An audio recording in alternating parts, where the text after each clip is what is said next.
Allah Bapa kita dan dari Tuhan Yesus Kristus menyertai kamu. Menyertaimu juga. Dipersilakan duduk jemaat sekalian. Mari bersama-sama kita masuk di dalam doa. Telah menebus kami dan kami bersyukur ya Tuhan. Dan sekali lagi pada hari ini, hari di mana kami beribadah kepadamu, kami datang dengan merendahkan diri kami di hadapan Tuhan, dan kami datang mengakui segala dosa-dosa kami, segala hal yang telah kami perbuat, yang telah kami perkatakan, yang telah kami pikirkan yang mendukakan hati Tuhan. Kami mohon Tuhan Engkau mengampuni kami, dan biarlah dengan penuh sukacita kami senantiasa mengingat akan rahmat Tuhan, mengingat akan anugerah yang demikian limpah yang telah Tuhan berikan kepada kami. Terpujilah nama-Mu ya Tuhan. Kami berdoa, mengucap syukur dan dengan rendah hati datang di hadapan Tuhan. Amin. Ku ingin berpengerangai, kita nyanyikan dengan penuh penghayatan dan setengah suara.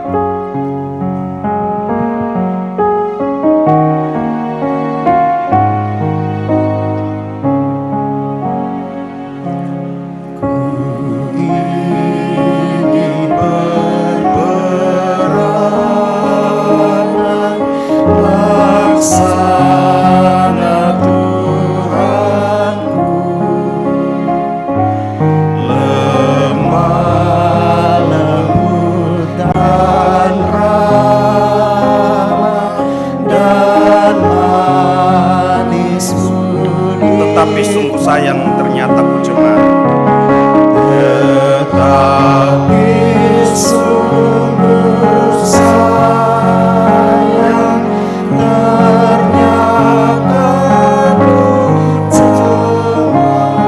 Ya Tuhan beriku hati, ya Tuhan beriku hati yang suci dan kita mengaku ya sungguh juru selamat, cemarlah hatiku.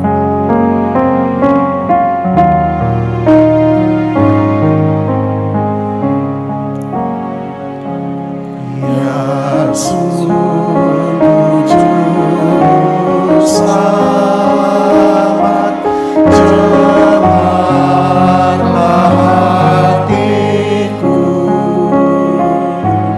Dan hanya Kau yang dapat menghapus dosaku,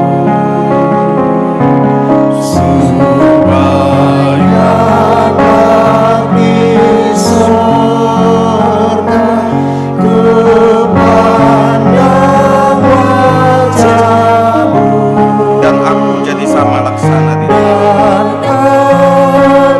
Jadi sama laksana dirimu.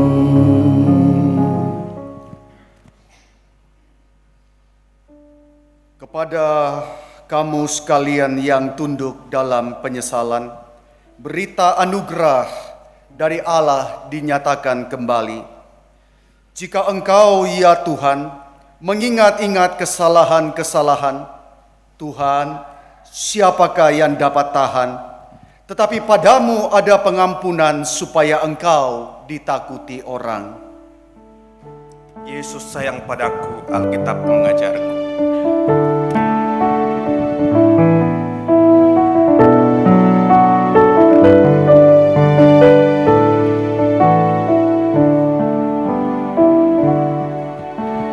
Yesus sayang padaku, Alkitab mengajarku.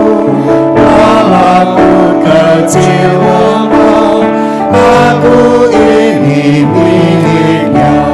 Yesus Tuhanku, sayang padaku.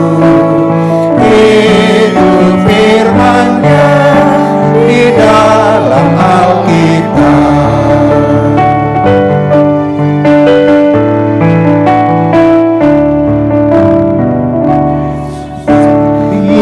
Yesus sayang padamu, Dia mati bagiku, dosaku dihapusnya, surga pun terbukalah.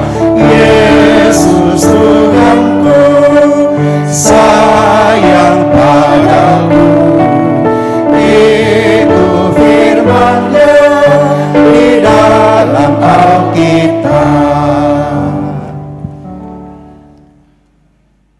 Dan dengarkanlah petunjuk hidup baru, garam memang baik, tetapi jika garam menjadi hambar, dengan apakah kamu mengasingkannya? Hendaklah kamu selalu mempunyai garam dalam dirimu dan selalu hidup berdamai yang seorang dengan yang lain. Kita akan membaca Mazmur secara berbalas-balasan dari Mazmur 124 ayat 1 sampai ayat yang ke-8. Nyanyian Siara Daud. Jikalau bukan Tuhan yang memihak kepada kita, jikalau bukan Tuhan yang memihak kepada kita, ketika manusia bangkit melawan kita, maka mereka telah menelan kita hidup-hidup. ketika amarah mereka menyala-nyala terhadap kita, Maka air telah menghanyutkan kita, dan sungai telah mengalir melingkupi diri kita. maka telah mengalir melingkupi diri kita. Air yang meluap-luap itu Terpujilah Tuhan yang tidak menyerahkan kita. menjadi mangsa bagi gigi mereka. Jiwa kita terluput seperti burung. Dari jerat penangkap burung, Jerat itu telah putus. dan kita pun terluput. Pertolongan kita adalah dalam nama Tuhan. Yang menjadikan langit dan bumi. Pujilah Tuhan segenap jiwa.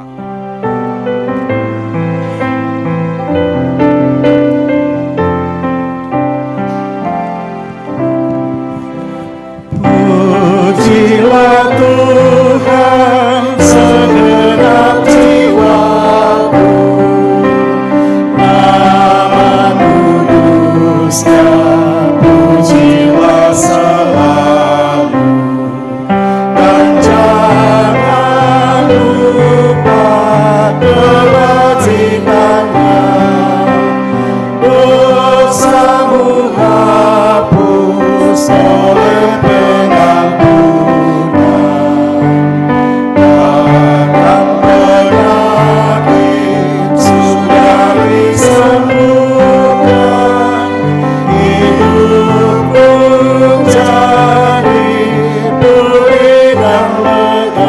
Kau ditebusnya dari kematian.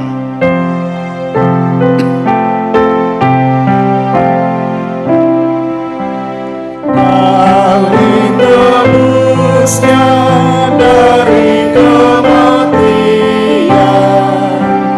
Kau diberi mahkota kemenangan, yaitu rahmat perjanjiannya. Kau dikenyangkannya dengan kebaikan, pembaruanmu dapat diandaikan dengan garuda waktu mudanya. Kita akan masuk di dalam pelayanan firman. Mari sebelum kita membaca kitab suci dan mendengarkan firman Tuhan, kita boleh mempersiapkan hati kita masuk di dalam doa. Sungguh kami bersyukur ya Tuhan, sebab kepada kami Engkau mengkaruniakan firman-Mu, firman yang hidup, firman yang menghidupkan, dan firman yang menuntun setiap orang yang berada di dalam kegelapan, sehingga mereka boleh melihat terang itu. Terima kasih ya Tuhan, jikalau kembali pada hari Minggu ini, pada hari yang pertama di dalam minggu ini, kami boleh datang dan beribadah kepadamu, kami boleh merenungkan firman-Mu, kami boleh diteguhkan langkah kami oleh kekuatan daripada firman. Biarlah kami berdoa dengan penuh dahaga akan pimpinanmu ya Tuhan, supaya Engkau memberikan kepuasan kepada kami oleh firman-Mu, Engkau mengenyangkan kami sekali lagi ya Tuhan oleh kebenaran-Mu. Kami berdoa Tuhan, pimpin kami di dalam kami membaca firman, di dalam kami mendengarkan firman, dan di dalam kami menghidupi firman-Mu Tuhan. Kami berdoa menyerahkan waktu ke depan, terpujilah nama-Mu, biarlah Roh-Mu yang kudus sekali lagi menuntun, memimpin kami senantiasa. Dalam nama Tuhan Yesus, penebus kami, juru selamat kami yang hidup, kami mau berdoa dan bersyukur. Amin.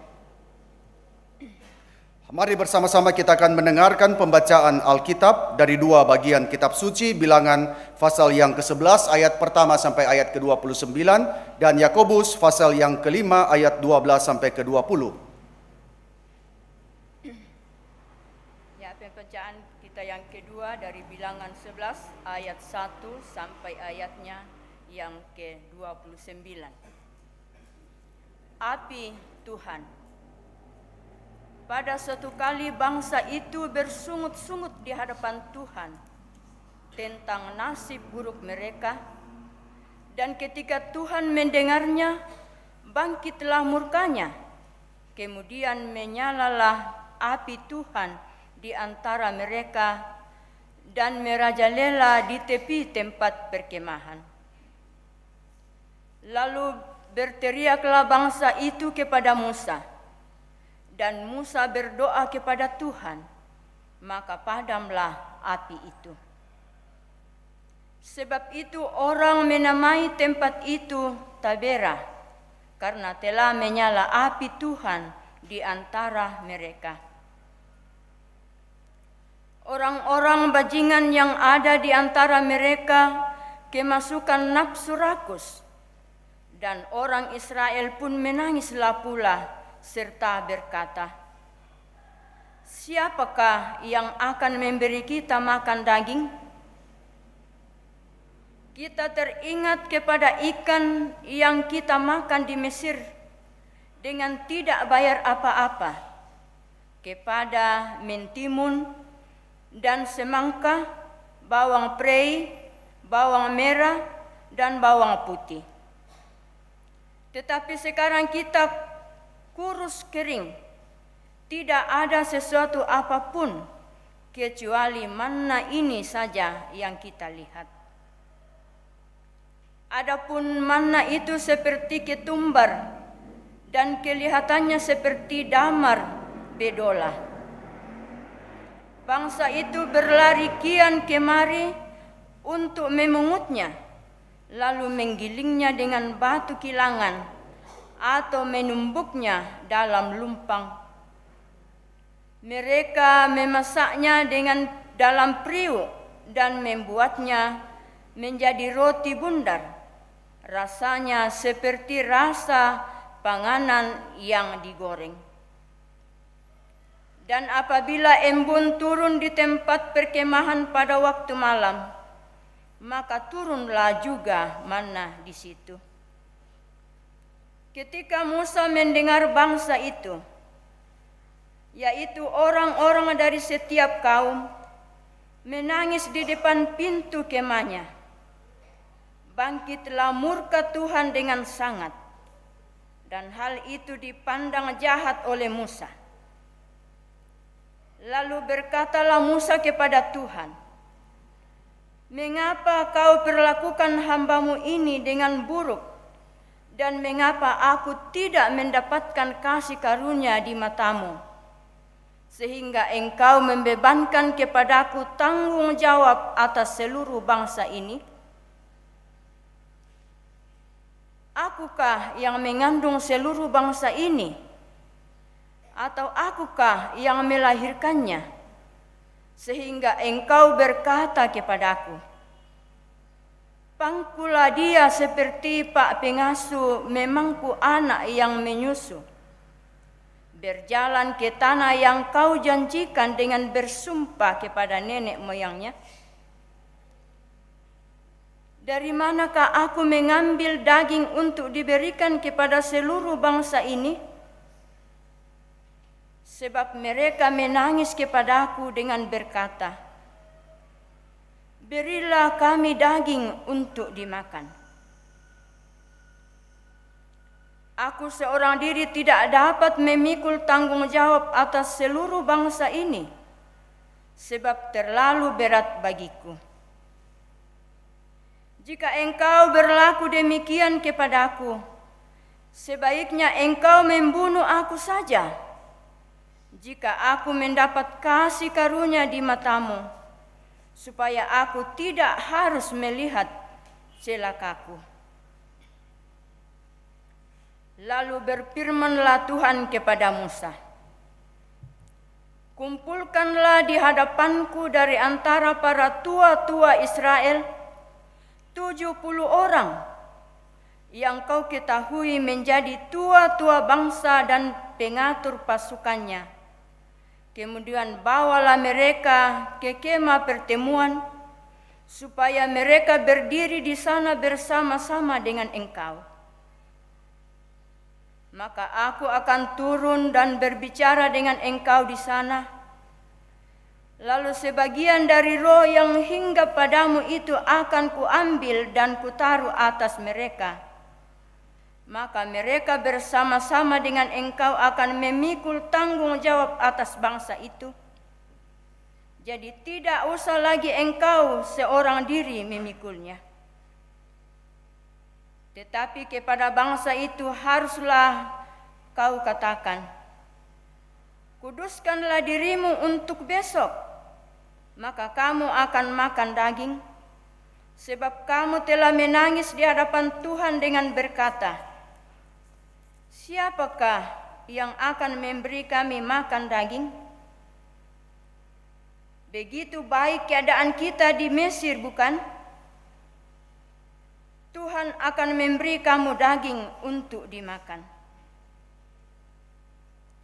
Bukan hanya 1 hari kamu akan memakannya, bukan 2 hari, bukan 5 hari, bukan 10 hari, bukan 20 hari, tetapi genap sebulan lamanya, sampai keluar dari dalam hidungmu dan sampai kamu muak, karena kamu telah menolak Tuhan yang ada di tengah-tengah kamu dan menangis di hadapannya dengan berkata, untuk apakah kita keluar dari Mesir? Tetapi kata Musa, bangsa yang ada bersama aku ini berjumlah 600.000 orang berjalan kaki. Namun engkau berfirman, daging akan kuberikan kepada mereka, dan genap sebulan lamanya mereka akan memakannya. Dapatkah sekian banyak kambing domba dan lembu sapi disembelih bagi mereka, sehingga mereka mendapat cukup? Atau dapatkah ditangkap segala ikan di laut bagi mereka, sehingga mereka mendapat cukup? Tetapi Tuhan menjawab Musa, masakan kuasa Tuhan akan kurang untuk melakukan itu? Sekarang engkau akan melihat apakah firman-Ku terjadi padamu atau tidak. Setelah Musa datang keluar, disampaikannya firman Tuhan itu kepada bangsa itu. Ia mengumpulkan 70 orang daripada tua-tua bangsa itu dan menyuruh mereka berdiri di sekeliling kemah. Lalu turunlah Tuhan dalam awan dan berbicara kepada Musa. Kemudian diambilnya sebagian dari roh yang hinggap padanya dan ditaruhnya atas ke-70 tua itu. Ketiga roh itu hinggap pada mereka, kepenuhanlah mereka seperti nabi, tetapi sesudah itu tidak lagi. Masih ada 2 orang tinggal di tempat perkemahan, yang seorang bernama Eldad, yang lain bernama Medad. Ketika roh itu hinggap pada mereka, mereka itu termasuk orang-orang yang catat, tetapi tidak turut pergi ke kemah. Maka kepenuhanlah mereka seperti nabi di tempat perkemahan. Lalu berlarilah seorang muda memberitahukan kepada Musa, Eldad dan Medad kepenuhan seperti nabi di tempat perkemahan. Maka menjawablah Yosua bin Nun, yang sejak mudanya menjadi abdi Musa, Tuanku Musa, cegahlah mereka.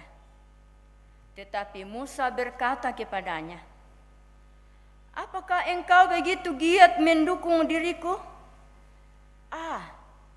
Kalau seluruh umat Tuhan menjadi nabi, oleh karena Tuhan memberi rohnya hinggap kepada mereka. Firman Tuhan. Amin. Pembacaan kita yang berikut dari Yakobus pasal 5 ayat yang ke-12 sampai ayatnya yang ke-20. Firman Tuhan berbunyi demikian, mengenai sumpah dan roh untuk orang sakit. Tetapi yang terutama saudara-saudara, janganlah kamu bersumpah demi sorga maupun demi bumi atau demi sesuatu yang lain. Jika ya, hendaklah kamu katakan ya. Jika tidak, hendaklah kamu katakan tidak, supaya kamu jangan kena hukuman. Kalau ada seorang di antara kamu yang menderita, baiklah ia berdoa. Kalau ada seorang yang bergembira, baiklah ia bernyanyi. Kalau ada seorang di antara kamu yang sakit, baiklah ia memanggil para penatua jemaat, supaya mereka mendoakan dia serta mengolesnya dengan minyak dalam nama Tuhan. Dan doa yang lahir dari iman akan menyelamatkan orang sakit itu, dan Tuhan akan membangunkan dia. Dan jika ia telah berbuat dosa, maka dosanya itu akan diampuni. Karena itu, hendaklah kamu saling mengaku dosamu dan saling mendoakan supaya kamu sembuh. Doa orang benar, bila dengan yakin didoakan, sangat besar kuasanya. Elia adalah manusia biasa sama seperti kita, dan ia telah bersungguh-sungguh berdoa supaya hujan jangan turun, dan hujan pun tidak turun di bumi selama 3 tahun dan 6 bulan. Lalu ia berdoa pula, dan langit menurunkan hujan, dan bumi pun mengeluarkan buahnya. Saudara-saudaraku, jika ada di antara kamu yang menyimpang dari kebenaran dan ada seorang yang membuat dia berbalik, ketahuilah bahwa barang siapa membuat orang berdosa berbalik dari jalan yang sesat, ia akan menyelamatkan jiwa orang itu dari maut dan menutupi banyak dosa. Amin. Firman Tuhan. Haleluya. Haleluya,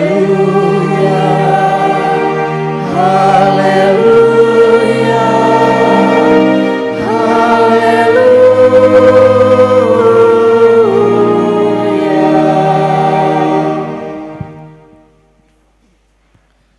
Dan kita akan membaca dari Markus pasal yang ke-9 ayat 38 sampai dengan ayat yang ke-50. Kata Yohanes kepada Yesus, "Guru, kami lihat seorang yang bukan pengikut kita mengusir setan demi namamu. Lalu kami cegah orang itu karena dia bukan pengikut kita." Tetapi kata Yesus, "Jangan kamu cegah dia, sebab tidak seorang pun yang telah mengadakan mujizat demi namaku dapat seketika itu juga mengumpat aku. Barang siapa tidak melawan kita, dia ada di pihak kita. Aku berkata kepadamu, sesungguhnya barang siapa memberi kamu minum secangkir air, oleh karena kamu adalah pengikut Kristus, ia tidak akan kehilangan upahnya. Barang siapa menyesatkan salah satu dari anak-anak kecil yang percaya ini, lebih baik baginya jika sebuah batu kilangan diikatkan pada lehernya, lalu dia dibuang ke dalam laut. Dan jika tanganmu menyesatkan engkau, penggallah, karena lebih baik engkau masuk ke dalam hidup dengan tangan kudung daripada dengan utuh kedua tanganmu dibuang ke dalam neraka, ke dalam api yang tak terpadamkan. Di tempat itu ulatnya tidak akan mati dan apinya tidak akan padam. Dan jika kakimu menyesatkan engkau, penggallah, karena lebih baik engkau masuk ke dalam hidup dengan timpang daripada dengan utuh kedua kakimu dicampakkan ke dalam neraka. Di tempat itu ulatnya tidak akan mati dan apinya tidak akan padam. Dan jika matamu menyesatkan engkau, cungkillah, karena lebih baik engkau masuk ke dalam kerajaan Allah dengan bermata satu daripada dengan bermata dua dicampakkan ke dalam neraka, di mana ulat-ulat bangkai tidak mati dan api tidak padam. Karena setiap orang akan digarami dengan api. Garam memang baik, tetapi jika garam menjadi hambar, dengan apakah kamu mengasingkannya? Hendaklah kamu selalu mempunyai garam dalam dirimu dan selalu hidup berdamai yang seorang dengan yang lain.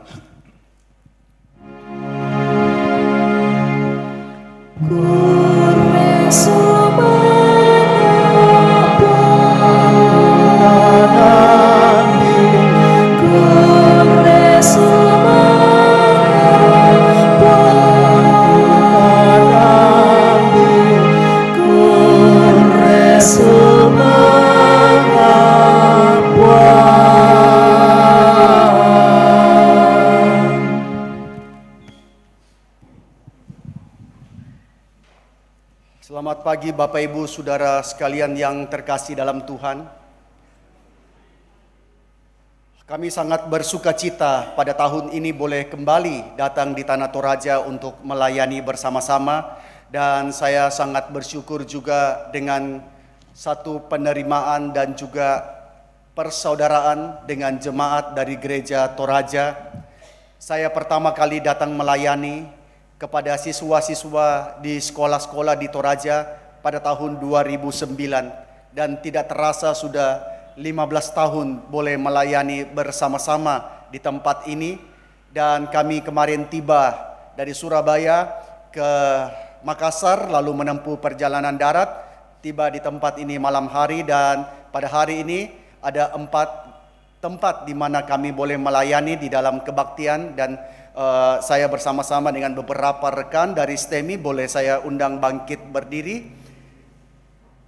Dan kami sangat bersuka cita boleh melayani di tengah Bapak Ibu sekalian. Dipersilakan duduk. Dan pada hari Rabu nanti juga di tempat ini kita akan mengadakan satu seminar membahas mengenai eskatologi, membahas mengenai kemanakah roh daripada kita yang telah Tuhan panggil. Apakah orang yang dipanggil mereka masih bisa menyampaikan sesuatu kepada kita? Dan apakah yang terjadi dengan mereka di dunia seberang sana? Apakah mereka memiliki kesadaran pengetahuan tentang kita yang masih ada di tengah-tengah dunia ini? Kita akan bersama-sama merenungkan, membahas itu di dalam seminar di tempat ini pada hari Rabu nanti. Kiranya Tuhan boleh memperlengkapi setiap kita. Baik, pada hari ini kita akan merenungkan satu tema, yaitu mempunyai garam di dalam diri. Tadi kita sudah membaca dari Markus pasal yang ke-9 ayat 38 sampai dengan ayat yang ke-50. Saya sangat bersukacita dan bersyukur kepada Tuhan ketika boleh melayani di tempat ini, dan kita sudah mengikuti pembacaan kitab suci, satu tradisi yang sangat baik ketika jemaat boleh membaca bagian kitab suci, sekalipun bagian yang kita melihat cukup panjang, tetapi bagian yang sangat baik sebab banyak gereja tidak lagi mementingkan pembacaan kitab suci. Tetapi di tengah-tengah gereja Toraja, kita boleh melihat pembacaan kitab suci menjadi hal yang sangat penting, dan itu adalah hal yang begitu berharga untuk kita terus pelihara.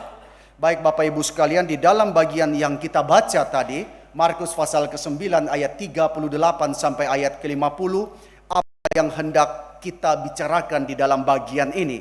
Saya hendak mengkhotbahkan mengenai pelayanan yang memimpin kepada kehormatan, pelayanan yang memimpin kepada honor and glory, kepada pelayanan dan kepada kehormatan dan kemuliaan. Ketika kita bicara mengenai pelayanan itu pertama-tama pertanyaannya adalah pelayanan kepada siapa? Kehormatan seperti apa yang diterima oleh mereka yang melayani, dan dari mana asalnya kehormatan itu? Ketika kita bicara mengenai hormat, saudara, rata-rata orang akan senang jikalau dia dihormati. Banyak orang setelah menjadi pejabat tidak kepingin turun, karena ketika menjadi pejabat, dia mendapatkan banyak penghormatan. Kemana-mana orang menyambut, kemana-mana orang mengenal, kemana-mana orang menerima dengan tangan terbuka. Saudara sekalian, manusia senang dengan penghormatan. Seorang ayah senang jikalau dia dihormati oleh istri dan anak-anaknya tentu. Seorang guru senang jikalau dia dihargai oleh murid-muridnya. Seorang pejabat senang jika dia dihormati oleh warga yang dia pimpin. Seorang hamba Tuhan pun juga tentu kita akan bersyukur jikalau orang yang kita layani menghargai pelayanan kita. Tetapi apakah semua hormat yang diterima itu adalah hormat yang benar? Apakah semua hormat yang diterima itu adalah hormat yang sejati? Ataukah itu adalah sesuatu kehormatan yang palsu? Maka cara mengujinya sangat mudah, saudara sekalian, yaitu ketika engkau sudah tidak berada di situ, ketika engkau sudah tidak menjabat di situ, atau ketika engkau sudah Tuhan panggil, masihkah orang dengan hormat menyebut namamu? Masihkah orang dengan penuh hormat ketika mereka mengingat akan engkau?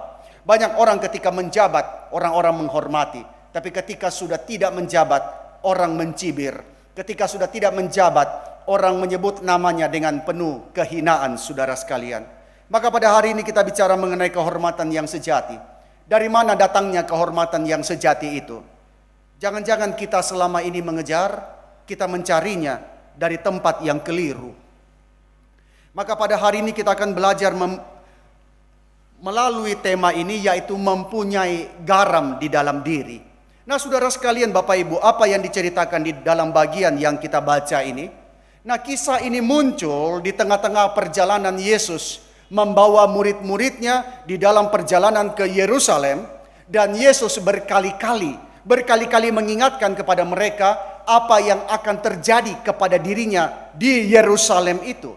Dan sebelum bagian yang kita baca tadi, ketika kita mundur dalam Markus pasal 9 ayat 30 sampai ayat 32, saudara Bapak Ibu mendapati di situ satu perikop yang berjudul pemberitahuan kedua tentang penderitaan Yesus.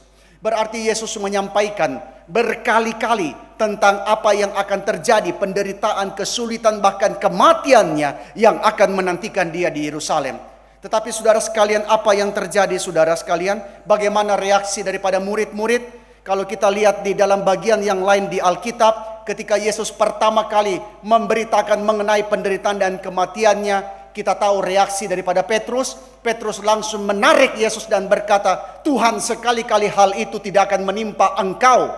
Nah, saudara bayangkan seorang yang dia memiliki satu tujuan yang besar menjadi seorang presiden misalnya, tetapi dia berkata, mari ikut aku ke Jakarta, dan di Jakarta aku akan ditangkap, aku akan dipenjarakan, diadili secara tidak adil, dan aku akan dimatikan.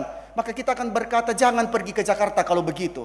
Maka saudara sekalian, Yesus akan pergi ke Yerusalem, dan Yesus berkali-kali bicara tentang penderitaan dan bahkan kematiannya. Maka murid-murid tidak bisa menerima, mereka sangat sedih.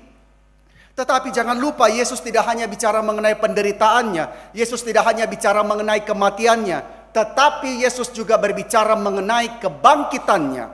Yesus berbicara mengenai sesuatu kemuliaan yang akan melampaui semua kemuliaan yang ada di dunia ini. Kemuliaan yang apa? Kemuliaan yang tidak mungkin dicapai tanpa kerelaan untuk mempersembahkan diri. Kemuliaan yang tidak mungkin dicapai tanpa ketaatan daripada Yesus untuk merendahkan diri tunduk kepada kehendak Bapanya, dan kemuliaan yang tidak mungkin dicapai tanpa ketulusan untuk melayani sampai tuntas.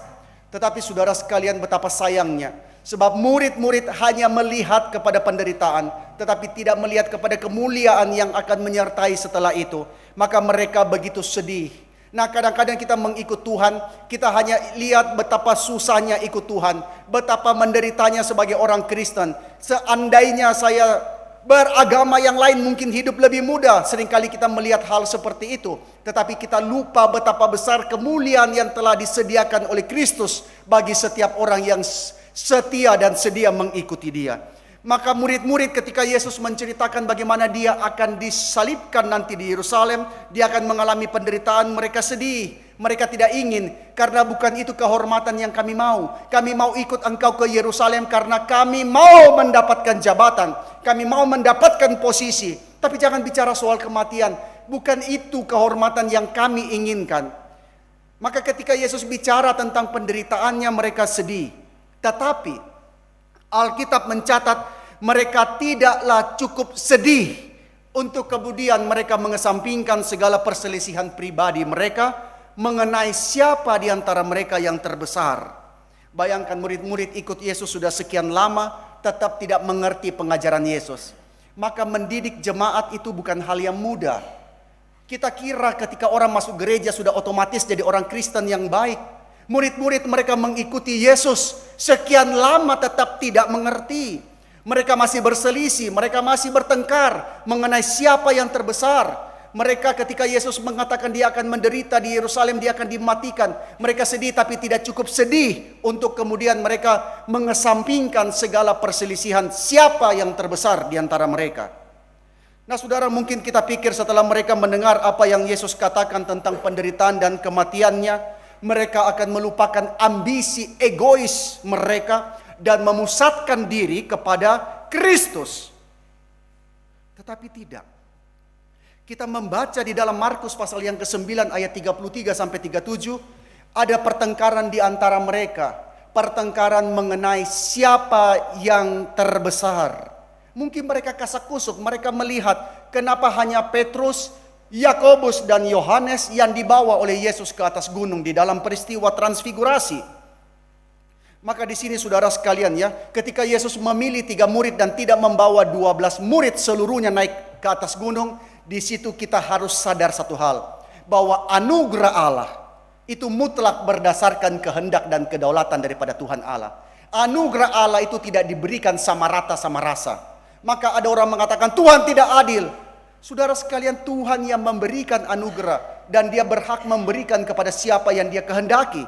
Maka di sini kita sadar Allah itu mutlak berdasarkan kedaulatan daripada Tuhan Allah. Lalu untuk memberi mereka pelajaran dan juga tentu memberikan kepada kita pelajaran mengenai apa itu kehormatan, maka Yesus kemudian mengambil dan menempatkan seorang anak di hadapan mereka, dan kemudian Yesus menjelaskan mengenai prinsip terutama di dalam kerajaan Allah. Yesus menempatkan seorang anak kecil di depan mereka, dan Yesus menjelaskan bahwa cara untuk menjadi yang pertama, cara untuk menjadi yang terutama adalah dengan cara apa? Menjadi yang terakhir daripada semuanya, menjadi pelayan daripada semuanya. Kamu mau menjadi yang terdepan, kamu harus siap menjadi yang terbelakang. Kemarin ada satu kisah yang menjadi pelajaran bagi kami memikirkannya. Ketika kami rombongan datang, kami duduk di pesawat di kursi paling depan semua. Wah, tidak tahu.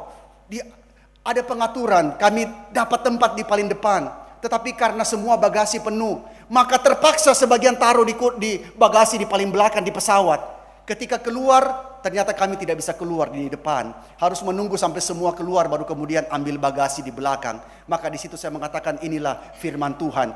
Yang terdepan menjadi yang paling belakang, saudara sekalian. Maka Yesus mengatakan bagaimana cara untuk menjadi yang terdahulu. Ialah kamu menjadi yang terakhir dan kamu menjadi pelayan daripada semuanya. Wah, ini susah diterima. Susah diterima oleh murid-murid karena di dalam cara berpikir dunia, menjadi yang terutama berarti dilayani oleh orang. Kalau kita pergi ke rumah makan, kita lihat siapa yang lebih hebat. yang duduk makan dan dilayani, atau yang berdiri dan melayani? Kita pasti akan mengatakan yang melayani yang lebih hebat.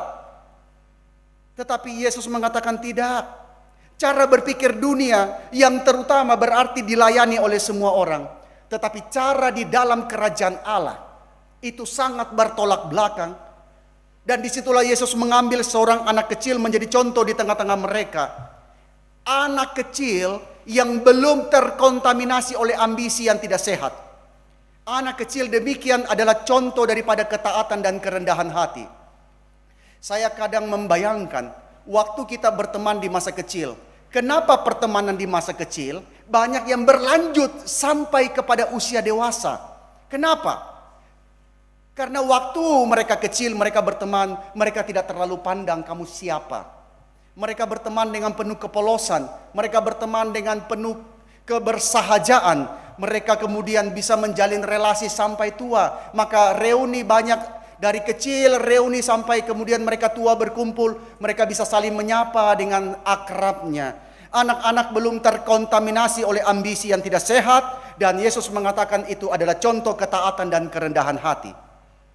Apa itu rendah hati, saudara sekalian? Apa itu rendah hati? Nah, kita seringkali mengira rendah hati adalah orang yang selalu selamat pagi, selamat pagi. Tetapi saudara sekalian, rendah hati itu apa? Dari mana datangnya rendah hati yang sejati? Nah, kerendahan hati yang sejati itu berasal dari apa? Dari pengenalan yang baik akan Tuhan dan diri kita sendiri. Ini adalah dua hal yang dikatakan oleh John Calvin, seorang reformator, mengatakan dua pengetahuan yang paling penting apa? Bukan engkau tahu ilmu medis yang paling tinggi, bukan engkau tahu ilmu keuangan yang paling tinggi, tetapi engkau tahu siapa Allahmu dan engkau tahu siapa dirimu di hadapan Tuhan Allah. Maka yang pertama untuk kita bisa rendah hati adalah kita mengenal baik siapa diri kita. Coba saudara pikir siapa diri kita. Mungkin kita mengatakan, oh engkau adalah seorang menteri, engkau adalah seorang pejabat, engkau adalah seorang terkenal. Tetapi kita ketika berada di hadapan Tuhan Allah, kita harus mengakui kita hanyalah manusia yang tidak berdaya apa-apa. Manusia yang begitu lemah, manusia yang terbatas, dan manusia yang telah jatuh ke dalam dosa. Kadang-kadang kita merasa diri kita besar, sampai kita berada di tengah laut misalnya saudara. Dulu waktu saya masih sekolah, seringkali dari Makassar ke Surabaya, saya naik kapal laut. Dulu masih ada KM Kerinci, ada yang masih ingat, KM Kambuna saudara. Itu ketika berada di tengah laut malam hari, dan seringkali supaya dapat tiket murah, kami tidak ambil kamar, itu ambil kelas dek. Dan bukan dek di bawah kapal lagi karena sudah penuh, penumpang terlalu padat. Kami tidur di pinggir itu di itu selasar. Dan kadang-kadang angin laut begitu kencang ketika malam begitu gelap di tengah ombak yang kencang, disitulah merasa diri begitu kecil. Seandainya kapal ini Tuhan balikkan, sudah tidak mungkin kami selamat. Di situ kami merasa diri kecil. Maka rendah hati yang sejati harus dimulai dari mengenal dengan baik siapa diri kita.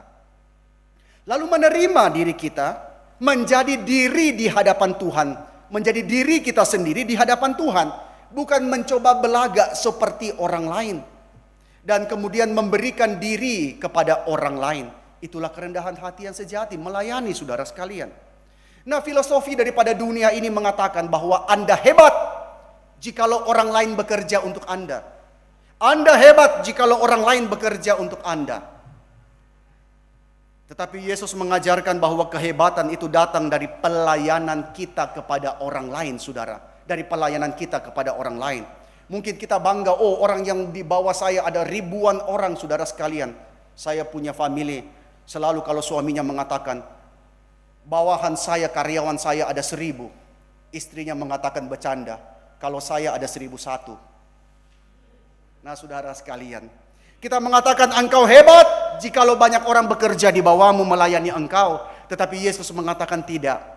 Kehebatan itu datang daripada pelayanan dirimu kepada orang lain. Kalau kita perhatikan di dalam Alkitab, karena itu kata anak dan kata hamba di dalam bahasa Aram itu sama saudara. Kata anak dan kata hamba di dalam bahasa Aram itu sama, maka di situ kita mudah mengerti kenapa Yesus mengkaitkan antara anak dengan hamba. Jikalau kita memiliki hati seorang anak kecil, kita tidak sulit untuk menjadi hamba. untuk melayani orang lain. Anak ketika datang di gereja orang tidak sapa, dia tidak peduli, dia tidak marah, dia tidak dongkol. Tapi kita seringkali ketika datang gereja, orang tidak sapa, mungkin orang sendiri punya masalah. Ketika kita datang dia buang muka, mungkin bukan karena kita, tapi karena memang baru saja kematian kerbaunya, dia buang muka, lalu kita merasa, wah ini orang sentimen sama saya tidak mau lagi pergi gereja ini, saya cari gereja lain saja. Nah saudara sekalian, tapi anak kecil tidak, dia datang dengan satu jiwa, dengan satu hati yang polos. Maka Yesus mengatakan jikalau kita memiliki hati seorang anak kecil, tidak sulit menjadi hamba untuk melayani orang lain. Nah setelah itu semuanya terjadi, kita baca dalam bagian tadi, terjadi sesuatu. Yaitu ada seorang yang bukan murid Yesus, itu mengusir setan. Dan di situ Yohanes kemudian membela eksklusivitas daripada murid-murid Yesus. Oh, yang boleh mengusir setan itu hanya murid Yesus. Tidak boleh ada orang luar melakukan itu. Dia membela akan status daripada murid-murid Yesus. Tapi kita bisa bayangkan betapa absurdnya saudara. Karena apa? Karena Yohanes sedang mencegah seseorang mengusir setan dalam nama Yesus. Ketika 9 orang murid yang lain gagal melepaskan seorang anak yang tuli dan bisu dari kuasa setan. Ini kan absurd. Ada seorang yang mengusir dengan kuasa Yesus, dalam nama Yesus, sementara mereka tidak bisa. Lalu Yohanes kemudian marah dan Yohanes mengatakan, "Guru, ada yang mencoba mengusir setan dengan namamu." Nah, tetapi Alkitab mencatat bahwa orang itu mengusir setan demi nama Yesus. Dan kita percaya orang itu sungguh-sungguh beriman kepada Yesus, bukan sekadar menjual nama Yesus. Banyak orang mengaku sebagai tanda petik saudara sekalian rohaniawan Kristen, tetapi sebenarnya adalah dukun Kristen yang menjual nama Yesus. Maka kita harus membedakan antara orang yang sungguh-sungguh melayani dengan orang yang menjual nama Yesus. Dari mana kita bisa tahu? Saudara lihat dari pengertian dia tentang siapakah Yesus. Dari pengertian firman dan buah daripada kehidupan mereka. Jadi karena orang itu mengusir setan dalam nama Yesus, dan kita tahu Yesus pasti tahu isi hati daripada orang itu. Maka di situ Yesus mengatakan, jangan kamu mencegah dia. Sebab tidak seorang pun yang telah mengadakan mujizat demi namaku dapat seketika itu juga mengumpat aku. Barang siapa tidak melawan kita, dia ada di pihak kita. Nah saudara, barang siapa tidak melawan kita, dia ada di pihak kita. Yesus mengatakan itu. Maka di sini menyatakan betapa tidak mungkinnya kita bersikap netral di dalam relasi kita dengan Yesus. Tidak mungkin kita bersikap netral. Yesus mengatakan kalau engkau tidak berpihak kepada dia, engkau pasti sedang melawan dia. Kalau engkau tidak melawan dia, engkau ada di pihak dia. Maka di sini saudara, kita tidak bisa menjadi orang Kristen yang suam-suam. Di dalam kitab surat Wahyu, Yesus mengecam dengan keras jemaat di Laodikia karena mereka tidak panas dan tidak dingin. Mereka suam-suam, datang ke dalam gereja tapi hatinya tidak berkobar bagi Kristus. Datang ke dalam gereja tapi hidup tidak takut kepada Tuhan. Hidup tidak sungguh-sungguh kepada Tuhan. Walaupun hari Minggu pergi ke gereja, hari-hari lain KDRT di dalam rumah tangga. Hari Minggu ada di gereja tapi hari lain berjudi. Hari Minggu ada di gereja tetapi hidup tidak mencerminkan diri sebagai murid Tuhan. Maka Yesus mengatakan, jikalau engkau tidak di pihak aku, engkau sedang melawan aku. Nah saudara, kita tidak mungkin bersikap netral, suam-suam di dalam kehidupan sebagai orang Kristen. Nah di sini orang yang usir setan itu tidak disebutkan namanya, tetapi dia sudah membawa kemuliaan bagi nama Yesus. Dia bukan sedang menentang Yesus. Akan tetapi saudara sekalian, kita tidak harus sampai melakukan mujizat atau sampai harus mengusir setan untuk bisa membuktikan bahwa kita mengasihi Yesus dan bahwa kita mau memuliakan namanya. Saudara tidak harus sampai melakukan perkara yang besar supaya saya dikatakan memuliakan nama Yesus. Yesus mengatakan tidak. Ketika engkau penuh dengan kasih, ketika engkau dengan penuh kasih menerima seorang anak, ketika engkau dengan penuh kasih memberikan minum secangkir air, di situ engkau telah membuktikan bahwa engkau memiliki kerendahan hati seorang hamba. Di dalam hal sederhana itu sesungguhnya kita sedang melayani Yesus. Saudara, kadang-kadang kita berpikir melayani itu hanya di dalam gereja. Melayani itu kalau saya mengerjakan sesuatu yang dilihat oleh orang. Tidak, Yesus mengatakan di dalam perkara-perkara sederhana seperti itu, sesungguhnya kita sedang melayani Kristus. Dan itu adalah pelayanan yang paling tinggi, saudara. Jangan lupa ya. Kita kadang-kadang menganggap melayani Yesus, aduh, kalau bisa orang lain sajalah, saya tidak mau, saya tidak usah melayani Yesus. Saudara jangan lupa, melayani Yesus adalah pelayanan yang paling tinggi di dunia ini. Karena siapa? Karena Yesus adalah sang raja di atas segala raja. Tidak ada lagi yang saudara layani yang lebih mulia daripada Yesus. Maka semua orang yang melayani Tuhan berbahagialah, sebab engkau sedang mengerjakan pelayanan yang jauh lebih tinggi daripada menteri-menteri di dalam kabinet di Amerika atau menteri-menteri di dalam kerajaan Inggris. Engkau sedang mengerjakan yang jauh lebih penting karena engkau melayani Kristus yang adalah raja di atas segala raja. Nah saudara, ketika Yohanes mengatakan, "Guru, ada yang mengusir setan demi namamu," di situ Yesus tidak menganggap sepi perkataan daripada Yohanes, karena Yesus menganggap dia harus memberikan pengajaran penting. Tentang apa? Tentang bahayanya menyebabkan orang lain tersandung dan karena itu berhenti melayani Tuhan. Jadi saudara ya, kita perlu berhati-hati supaya jangan menyebabkan orang lain tersandung dan karena itu berhenti melayani Tuhan.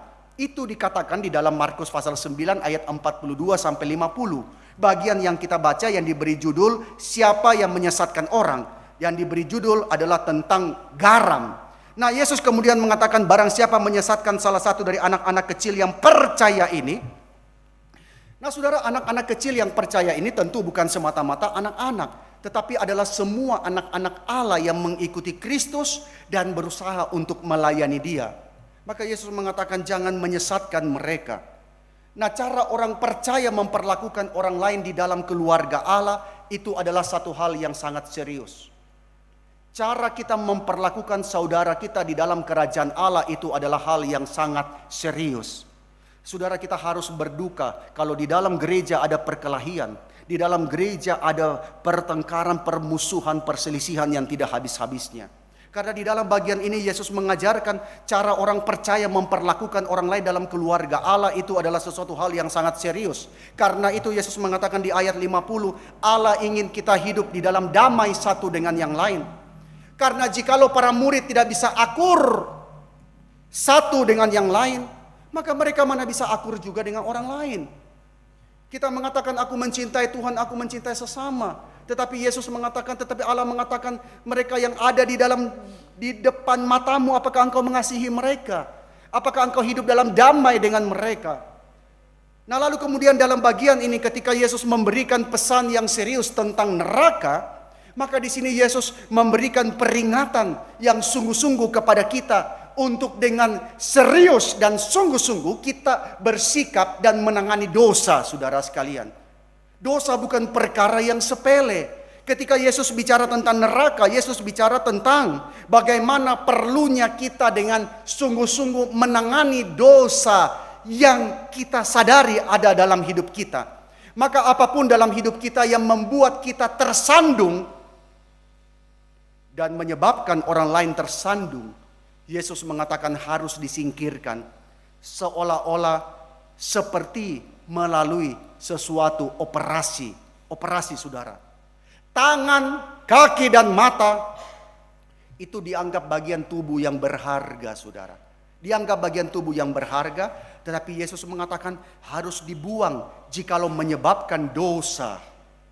Tentu saja Tuhan tidak memerintahkan operasi fisik secara harafiah. Habis berbuat dosa, tangan dipotong, kaki dipotong, mata dicungkil. Bukan. Tapi di sini Yesus sedang menjelaskan dengan jelas bahwa dosa itu berasal daripada hati. Markus 7 pasal 20 sampai 23. Apa yang Yesus ajarkan adalah dosa bagi batin kita itu sama seperti kanker bagi tubuh. Dan dosa harus ditangani secara drastis.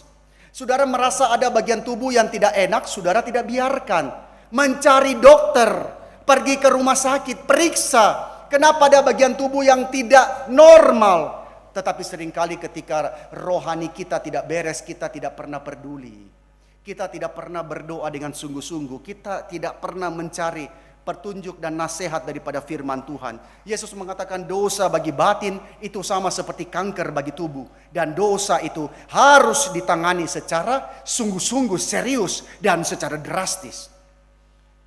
Nah, di dalam bagian ini ketika Yesus bicara tentang neraka, banyak orang tidak mau mengkhotbahkan. Banyak gereja tidak mau membahas. Saya bersyukur hari ini gereja Toraja mengambil bagian ini, mengangkat bagian ini.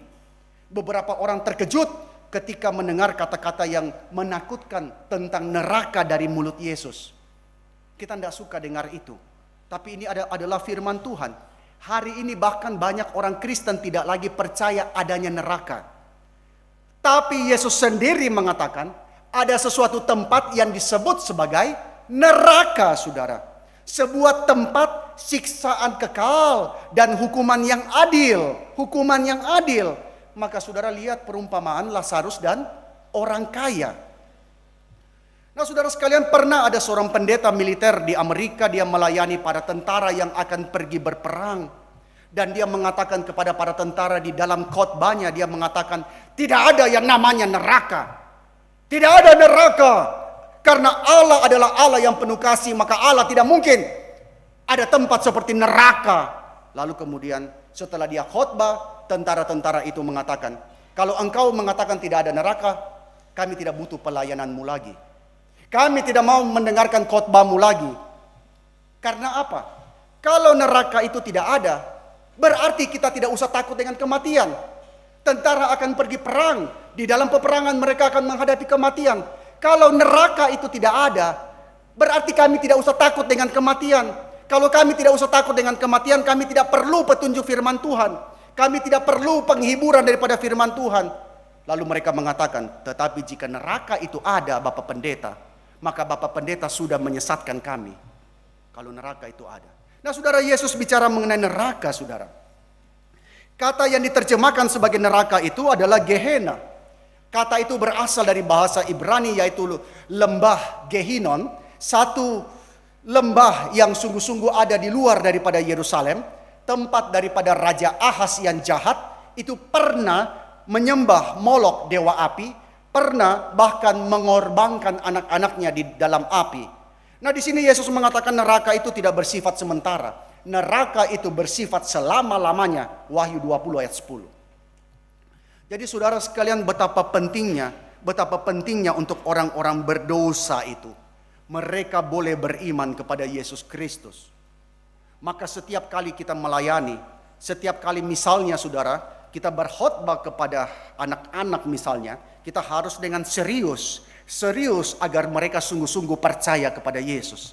Agar mereka dibebaskan daripada neraka yang kekal. Dan betapa pentingnya orang-orang percaya kita tidak hanya diam, tapi kita juga pergi untuk menyebarkan kabar baik Injil bagi dunia yang terhilang.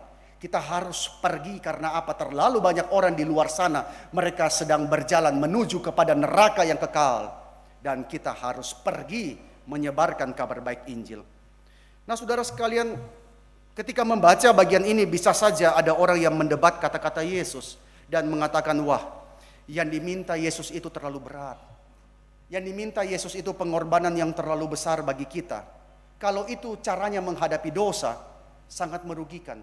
Sangat merugikan kita kalau itu caranya menghadapi dosa. Tetapi di dalam Markus pasal 9 ayat 49 sampai 50, Yesus kemudian menutup dengan apa? Yesus memakai konsep apa? Yesus memakai konsep mengenai korban. Korban yang hidup untuk menggambarkan maksud daripada Yesus. Korban akan berakhir di mana, saudara? Kalau kita melihat kerbau yang akan dikorbankan, kita tahu dia akan berakhir di mana? Di satu tempat di mana dia disembelih dan habis sudah di situ.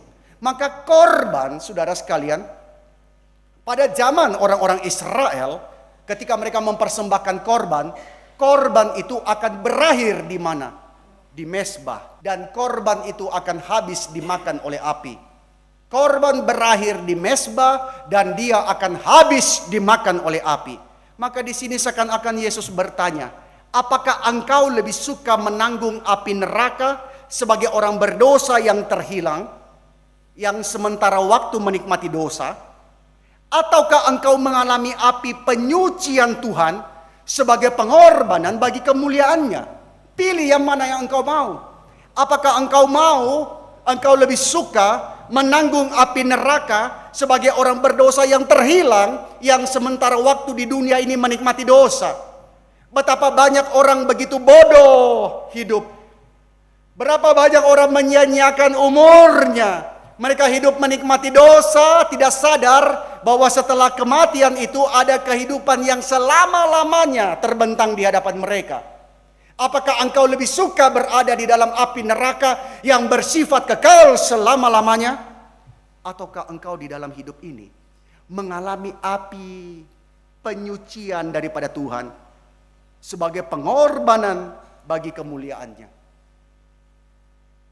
Nah saudara, Yesus berbeda dengan setan. Setan menjanjikan engkau kemuliaan di awal, tetapi ujung-ujungnya penderitaan. Banyak orang berada di sel daripada KPK. Waktu mulai menjabat, setan menjanjikan kemuliaan.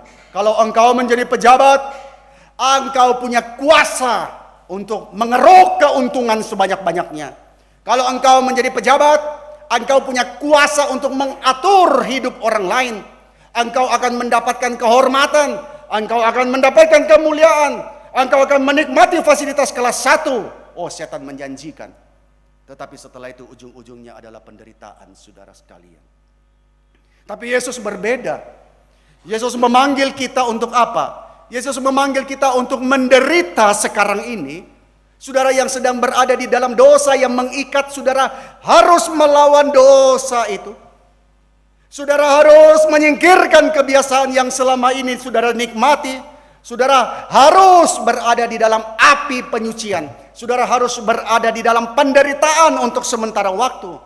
Tetapi pada akhirnya Yesus menjanjikan kemuliaan yang kekal. Saudara akan menikmati kemuliaan yang kekal sampai selama-lamanya, saudara sekalian. Mana yang saudara pilih? Nah saudara sekalian, apakah yang kemudian Yesus maksudkan dengan garam dan digarami oleh api? Ini satu hal yang kita sulit mengerti, digarami oleh api. Apa artinya saudara sekalian? Nah saudara, orang Yahudi itu tidak diperbolehkan untuk mereka membubuhkan madu atau ragi pada korban yang dipersembahkan. Tetapi mereka diwajibkan untuk menggunakan garam. Itu dicatat di dalam Imamat pasal yang kedua. Mereka tidak boleh pakai ragi, tidak boleh pakai madu, tapi mereka diwajibkan untuk menggunakan garam. Dan di dalam Alkitab, garam berbicara tentang apa? Garam bicara tentang kemurnian, garam bicara tentang pelestarian. Pada zaman dulu tidak ada kulkas, maka orang mengawetkan dengan membubuhkan garam. Garam melestarikan, mengawetkan, garam bicara tentang kemurnian. Dan kata ini mengenai garam itu digunakan di dalam perjanjian lama ketika orang-orang membuat perjanjian. Disebut sebagai perjanjian garam. Mereka membuat perjanjian dengan garam. Dan di dalam Matius pasal 5 ayat 13 Yesus mengatakan kepada para murid-muridnya bahwa kamu adalah garam dunia. Para murid mereka adalah garam Allah. Tetapi mereka berada dalam bahaya. Bahaya apa saudara? Bahaya kehilangan rasa dan menjadi tidak berharga lagi. Nah saudara, kadang-kadang kita pikir saudara, kita pikir tidak perlulah dengan sungguh-sungguh hidup sebagai orang Kristen.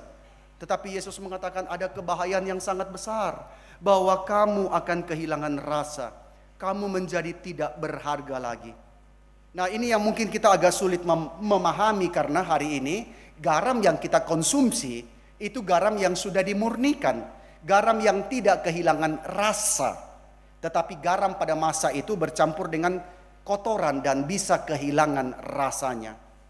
Maka Yesus seperti hendak mengatakan, sekali engkau kehilangan karakter Kristen yang berharga itu, bagaimana engkau memulihkannya? Menjadi peringatan bagi kita, saudara sekalian, setiap orang yang melayani menjadi peringatan bagi kita. Ketika kita jatuh ke dalam dosa, Tuhan masih mungkin memulihkan, Tuhan masih mungkin pakai, tapi tidak lagi seperti dulu, saudara. Sekali engkau kehilangan karakter Kristen yang berharga itu, bagaimana engkau memulihkannya? Maka di sini Yesus akan mengatakan, kepada murid-muridnya, daripada engkau menegur orang lain, seharusnya para murid memeriksa hati mereka lebih dulu. Sebab apa? Sebab kita ini terlalu mudah kehilangan rasa asinnya dan menjadi tidak berguna bagi Tuhan. Sangat mudah, saudara sekalian. Banyak orang begitu cinta Tuhan, tapi begitu uang sudah banyak, cinta kepada uang jauh lebih daripada kepada Tuhan. Maka Yesus mengatakan daripada menegur orang lain, lebih baik kita memeriksa hati kita sendiri terlebih dulu. Dan kita mendapati sesuatu komitmen dan karakter yang agung di dalam diri seorang percaya. Apa yang paling penting bagi gereja? Apakah gedung yang mewah? Apa yang paling penting bagi gereja? Apakah uang yang banyak? Apa yang paling penting bagi gereja? Apakah jemaat yang berkedudukan dan berjabatan? Bukan. Yang paling penting bagi gereja adalah jemaat sebagai tubuh Kristus. Mereka memiliki karakter yang agung. Mereka memiliki komitmen kepada sang kepala, yaitu Kristus. Itu yang paling penting bagi gereja. Dan apakah gereja masih memiliki itu? Memiliki kemuliaan di dalam karakter yang agung, memiliki komitmen kepada Kristus. Itu hal yang sangat penting jikalau seorang Kristen ingin memuliakan Allah dan hidup di dalam damai satu dengan yang lain. Saya sebagai orang Kristen yang penting kasih uang pergi gereja. Tuhan tidak butuh uangmu. Jikalau engkau mempersembahkan uang, persembahkan dengan satu ketakutan di hadapan Tuhan, bahwa Tuhan, dengan gentar apa yang Tuhan berikan kepadaku, aku bawa di hadapan Tuhan, aku persembahkan kepadamu. Aku bukan sedang membantu pekerjaan Tuhan, aku hanya mengembalikan apa yang Tuhan sudah berkati dengan limpah kepadaku. Maka itulah karakter yang agung. Dan saudara yang melayani Tuhan, milikilah karakter itu. Nah, 3 pelajaran saudara, saya menutup dengan 3 pelajaran yang Yesus ajarkan di bagian ini, yang merupakan dasar kehidupan Kristen kita saat ini. 3 pelajaran penting, jikalau kita berserah diri kepadanya, jikalau kita datang kepada Tuhan, menyerahkan seluruh hidup kita kepadanya, maka saudara harus ingat bahwa di situ ada penderitaan yang akan membawa kepada kemuliaan. Ada iman yang akan menghasilkan kuasa, dan ada pengorbanan yang akan membawa kepada kehormatan. Ingat 3 hal ini saudara. Banyak orang Kristen berada di tengah dunia, mereka tidak baik-baik saja. Mereka berada di dalam penderitaan saudara sekalian. Mungkin kita berada dalam keadaan yang masih sangat baik, Tuhan berkati. Tapi banyak orang-orang Kristen berada di dalam penderitaan yang mereka tidak mungkin mengutarakannya saudara sekalian. Mereka berada di tempat-tempat konflik, atau mereka berada di tempat-tempat yang sedang ditimpa oleh bencana. Ada satu penderitaan yang sangat besar, tetapi penderitaan itu akan membawa kepada kemuliaan saudara sekalian. Ada iman yang akan menghasilkan kuasa, dan ada pengorbanan yang akan membawa kepada kehormatan. Maka saudara sekalian, kita tidak mungkin menghindari. Jikalau Tuhan mengizinkan, kita berada di dalam keadaan yang baik, kita bersyukur kepada Tuhan.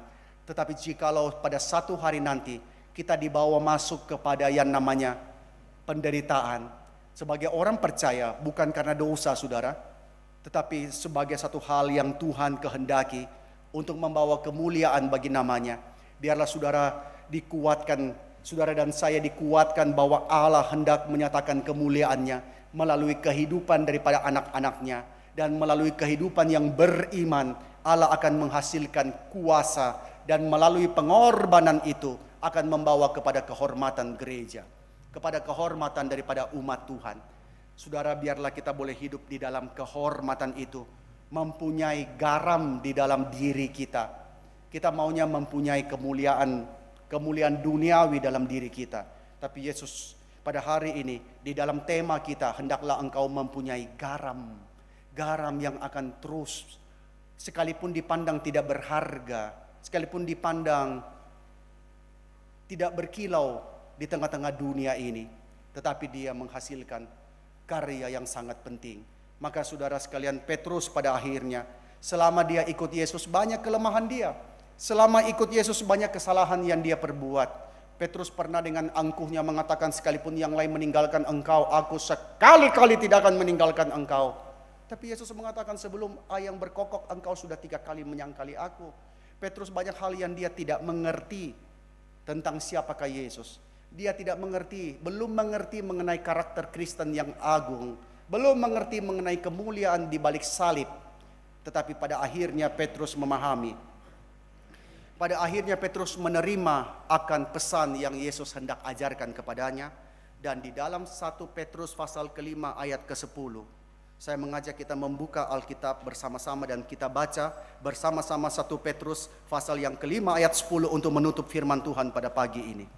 1 Petrus pasal yang ke-5 ayat yang ke-10 kita baca bersama-sama. 1 Petrus pasal yang ke-5 ayat yang ke-10. 1, 2, 3. Dan Allah sumber segala kasih karunia yang telah memanggil kamu dalam Kristus kepada kemuliaannya yang kekal akan melengkapi, meneguhkan, menguatkan dan mengokohkan kamu sesudah kamu menderita seketika lamanya. Petrus berbicara kepada orang-orang Kristen yang di abad mula-mula mereka berada di dalam penganiayaan. Mereka berada dalam kondisi yang tidak baik-baik saja. Mereka bertanya, kenapa kami harus beriman? Kenapa kami harus percaya kepada Yesus? Kami percaya kepada Yesus, hidup kami menderita. Jikalau kami masih di dalam agama kami yang lama, kami hidup di dalam sejahtera, di dalam kesenangan duniawi. Kenapa kami harus ikut Yesus? Kami ikut Yesus, kami dikejar-kejar. Kami ikut Yesus, kami tidak bisa bekerja. Kami ikut Yesus, anak-anak kami menderita. Kami ikut Yesus, kami dimatikan, kami disengsarakan. Kenapa kami harus mengalami semuanya itu?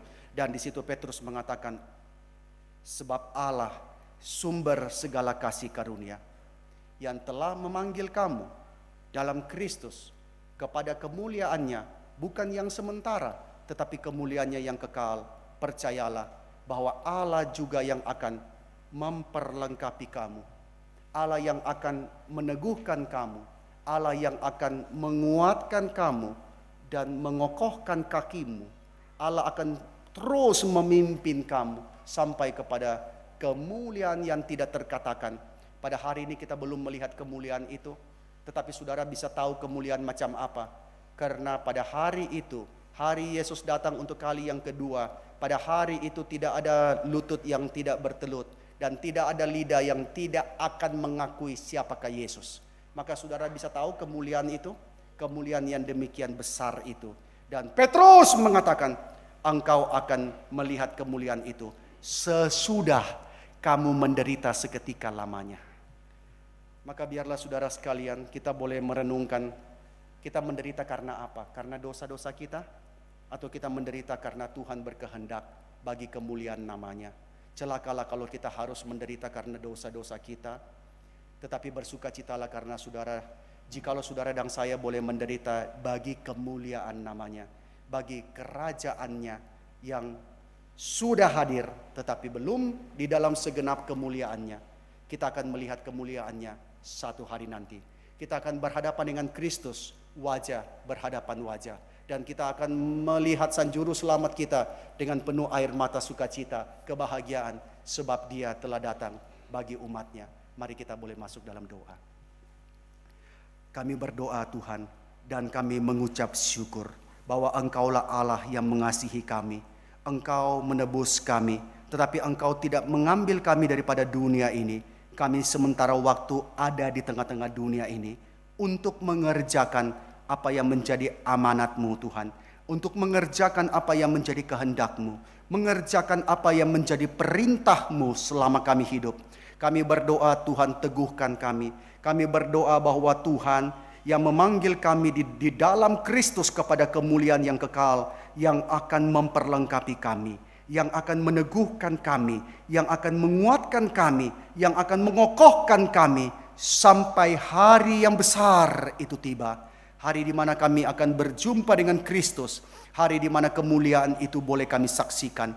Terima kasih ya Tuhan, teguhkanlah jemaat-Mu di tempat ini. Biarlah setiap kami boleh memiliki garam di dalam diri kami, setiap kami boleh Tuhan pakai untuk menyatakan hadirat-Mu Tuhan, kerajaan-Mu di muka bumi ini. Tuhan berkatilah gereja-Mu, Berkatilah hamba-hamba Tuhan di gereja ini. Berkatilah para majelis di gereja ini. Berkatilah semua yang melayani di gereja ini. Berkatilah keluarga mereka. Jikalau mereka ada dihimpit oleh dosa, ketakutan, kekhawatiran, biar Tuhan yang melepaskan. Jikalau ada rumah tangga yang sedang bergumul, biarlah Tuhan memberikan penghiburan dan sukacita, damai sejahtera di tengah-tengahnya. Jikalau ada di antara anak-anakmu yang sedang diikat oleh kuasa-kuasa gelap, diikat oleh dosa-dosa yang selama ini tidak mungkin dilepaskan, tetapi kami berdoa dalam nama Yesus, Engkau yang akan melepaskannya dengan kuasa kebangkitanmu. Dan Engkau yang akan memberikan kepada mereka garam di dalam diri untuk boleh bersaksi bagi Tuhan. Ampunilah kami ya Tuhan, sucikanlah hati kami, pakailah hidup kami seumur hidup bagi kemuliaan nama Tuhan. Terpujilah namamu dalam nama Tuhan Yesus. Kami mau berdoa dan kami bersyukur. Mari bersama-sama kita menaikkan doa Bapa kami. Bapa kami yang di sorga, dikuduskanlah namamu, datanglah kerajaanmu, jadilah kehendakmu di bumi seperti di sorga. Dan ampunilah akan kesalahan kami, seperti kami juga mengampuni orang yang bersalah kepada kami. Dan berikanlah kami pada hari ini makanan kami yang secukupnya, dan janganlah membawa kami ke dalam pencobaan, tetapi lepaskanlah kami daripada yang jahat, karena Engkaulah yang empunya kerajaan, dan kuasa dan kemuliaan sampai selama-lamanya. Amin. Mari kita bangkit berdiri dan kita akan mengikrarkan akan pengakuan iman kita. Aku percaya kepada Allah, Bapa yang Maha Kuasa, Khalik langit dan bumi, dan kepada Yesus Kristus anaknya yang tunggal Tuhan kita, yang dikandung dari Roh Kudus, lahir dari anak darah Maria, yang menderita sengsara di bawah pemerintahan Pontius Pilatus, disalibkan, mati dan dikuburkan, turun ke dalam kerajaan maut, pada hari yang ketiga bangkit pula dari antara orang mati, naik ke sorga, duduk di sebelah kanan Allah, Bapa yang Maha Kuasa, dan dari sana Ia akan datang untuk menghakimi orang yang hidup dan yang mati. Aku percaya pada Roh Kudus, gereja yang kudus dan sekutuan orang kudus, pengampunan dosa, kebangkitan daging, dan hidup yang kekal. Amin. Dipersilakan duduk. Oke, itu mohon maaf, kita bangkit berdiri menyanyikan lagu Aku Percaya.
Tiba saatnya kita akan memberikan tanda ungkapan syukur kita kepada Tuhan melalui persembahan. Firman Tuhan datang kepada kita. Pertolongan kita adalah dalam nama Tuhan yang menjadikan langit dan bumi. Sambil persembahan dijalankan, mari kita iringi dengan pujian. Mari puji Raja Sorga, persembahan bawalah.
Ya, Bapak Ibu, mari kita bersabar sebentar karena ada natura.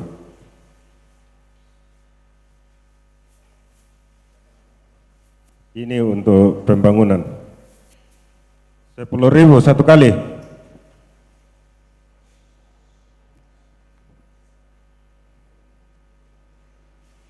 10.000 dua kali.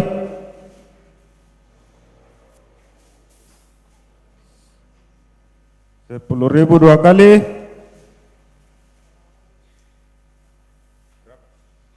50 dua kali. 50 tiga kali.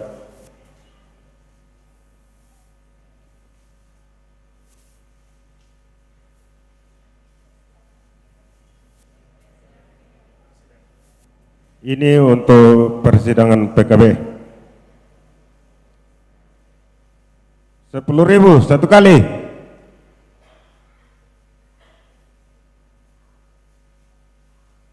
10.000 dua kali.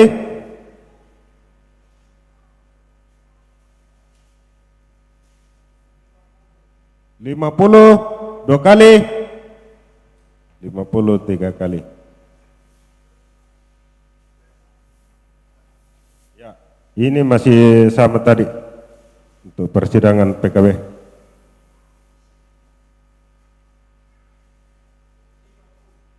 50 satu kali. 50 dua kali.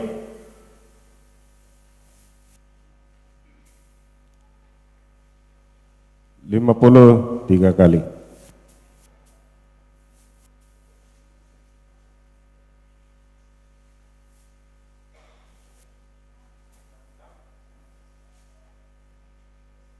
Ya, ini masih untuk persidangan PKB. Sudah tidak ada? 20.000 satu kali. 20.000 dua kali.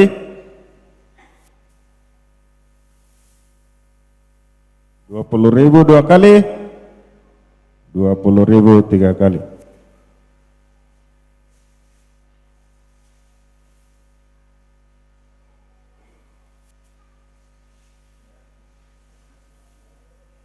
Ya, masih persidangan PKB.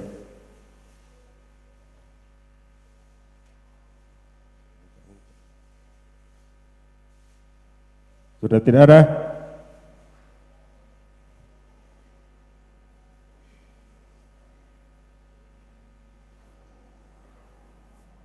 Rp50.000 satu kali, 50.000 dua kali, 50.000 tiga kali.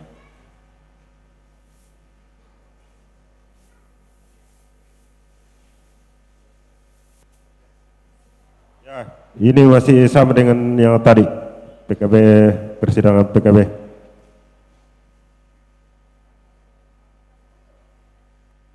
Rp50 satu kali, 50 dua kali, 50 tiga kali.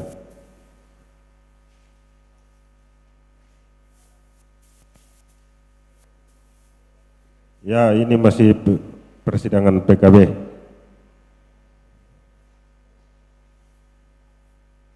Berapa?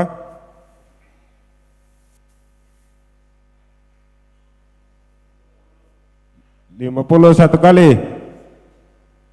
50 satu kali. 50 dua kali. 50 tiga kali.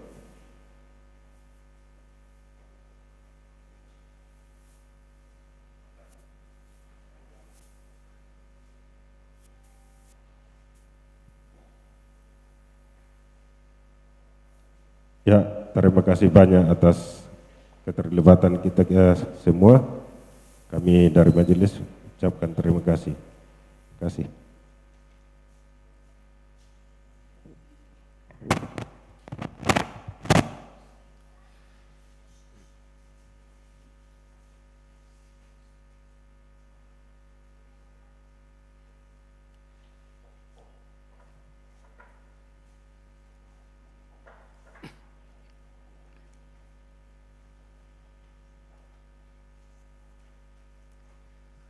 akan hendak menyampaikan untuk minggu persiapan perjamuan kudus. Saudara-saudara yang dikasihi Tuhan, pada hari Minggu yang akan datang kita akan mengadakan perjamuan kudus. Yesus Kristus telah menitahkan kepada murid-muridnya untuk terus memperingati pengorbanannya sampai dia datang kembali dalam kemuliaan kerajaannya, sebagaimana dicatat dalam Lukas pasal ke-22 ayat ke-14 sampai ke-20. Berdasarkan titah itu jugalah Paulus menasehatkan kepada jemaat di Korintus demikian, sebab apa yang telah kuteruskan kepadamu telah aku terima dari Tuhan, yaitu bahwa Tuhan Yesus pada malam waktu dia diserahkan, mengambil roti dan sesudah itu ia mengucap syukur, dia memecah-mecahkannya dan berkata, inilah tubuhku yang diserahkan bagi kamu, lakukanlah ini sebagai peringatan akan aku. Demikian jugalah dia mengambil cawan sesudah makan, lalu berkata, cawan ini adalah perjanjian baru yang dimateraikan dengan darahku. Lakukanlah ini setiap kali kamu meminumnya sebagai peringatan akan aku. Dari 1 Korintus pasal ke-11 ayat 23 sampai 25. Titah Yesus Kristus itu ditujukan kepada semua orang percaya di segala tempat dan waktu. Untuk itu kita yang telah satu di dalam baptisan juga diundang ke dalam perjamuan kudusnya. Ke dalam baptisan tidak ada lagi orang asing dan pendatang, melainkan kawan sewarga dari orang-orang kudus dan anggota-anggota keluarga Allah. Keikutsertaan dalam perjamuan kudus menandakan persekutuan dengan Allah Tritunggal. Dengan demikian, baptisan dan perjamuan kudus tidak dapat dipisahkan. Baik, mari bersama-sama kita akan masuk di dalam doa syafaat. Kita akan mendoakan untuk mereka yang berulang tahun sepanjang minggu ini, dari tanggal 23 sampai 29 September. Juga ada persembahan syukur dari Mama Lepi dan Bapak Yunus Tangmesala. Kita akan mendoakan juga untuk mereka yang sakit. Ada nama-nama sebagai berikut: Mama Kevin, Bapak Yakin Tandi Rerung, Bapak Markus Basang, Nenek Gesa, Ibu Janda Nimpa, Bapak Daniel Suba, Bapak P.T. Pakan, Nenek Rial, Mama Lando, Nenek Eva, Papa Diel, Ibu Damaris Ruru, Papa Eko, Ibu Sarni Katu di Makassar, Mama Eko, Nenek Cindy, Nenek Amo, Bapak Sulaiman Dea di Makassar, kemudian Ike, Nenek Brian di Laki Padada, Mama Lia, Bapak Mendila Pong Padati, Ibu Ande Bumbungan, Papa Hari, Bapak Petrus Alexander, Bapak Simon Bulu Panimba, Nenek Andre, Nenek Gerdi, Ibu Brendina Batabang, Papa Nada, Nenek Nada, Bapak Leonar Maruru, Ibu Dorce Pasaka, Papa Sambli, Nenek Dandi, Ibu Berta Sumule, Nenek Nathan, Nenek Sila, Nenek Pepi di Elim, Nenek Naldo di Laki Padada, Nenek Joy di Elim, Nenek Ronald di Jayapura, Lia, Beatrix, dan juga kita akan bersama-sama mendoakan untuk keluarga yang berduka, keluarga Bapak Rante Parung, keluarga Bapak Benyamin Salu, keluarga Bapak Markus Palimbong, keluarga almarhum Bapak B. Pakan, keluarga Bapak Aman Singkali, keluarga almarhumah Nenek Tiku, keluarga Bapak Kana Sarung Alo, keluarga Bapak Jeffrey Saranga, keluarga Bapak Yakin Tandi Rerung, dan keluarga Bapak Sartia Taulabi. Dan juga kita akan mendoakan untuk kegiatan yang akan datang, yaitu ibadah rumah tangga dan OIG. Dan juga untuk Ibu Cika yang telah selesai melahirkan. Mari kita boleh bersama-sama masuk dalam doa membawa di hadapan Tuhan akan saudara-saudara kita yang kita kasihi.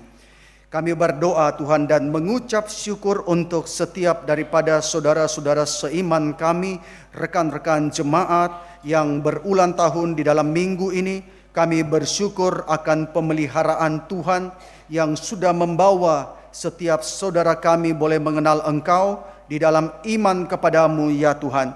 Dan bersyukur akan penyertaan pemeliharaan Tuhan dan menyerahkan untuk hari-hari di depan ke dalam tangan pengasihan Tuhan yang kiranya berjalan memimpin, menuntun dan menaungi setiap saudara kami yang berulang tahun.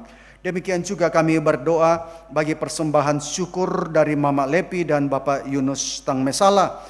Kami juga mendoakan Bapak, Ibu, saudara-saudari kami yang sedang dalam keadaan sakit. Ya Tuhan, biarlah Tuhan yang mengetahui pergumulan-pergumulan mereka, Tuhan yang mengetahui akan sakit yang sedang diderita, biarlah Engkau yang memberikan iman yang teguh, yang bersandar berharap kepada Tuhan senantiasa, yang kiranya pertolongan dari Tuhan boleh turun ke atas mereka. Berdoa mereka yang dalam juga segala keadaan yang dirawat, biarlah Tuhan yang memakai dokter dan seluruh sarana medis untuk boleh memulihkan, menyembuhkan mereka. Kami berdoa juga untuk keluarga yang merawat, Tuhan memberikan senantiasa kekuatan dan pertolongan dari Tuhan menyertai mereka.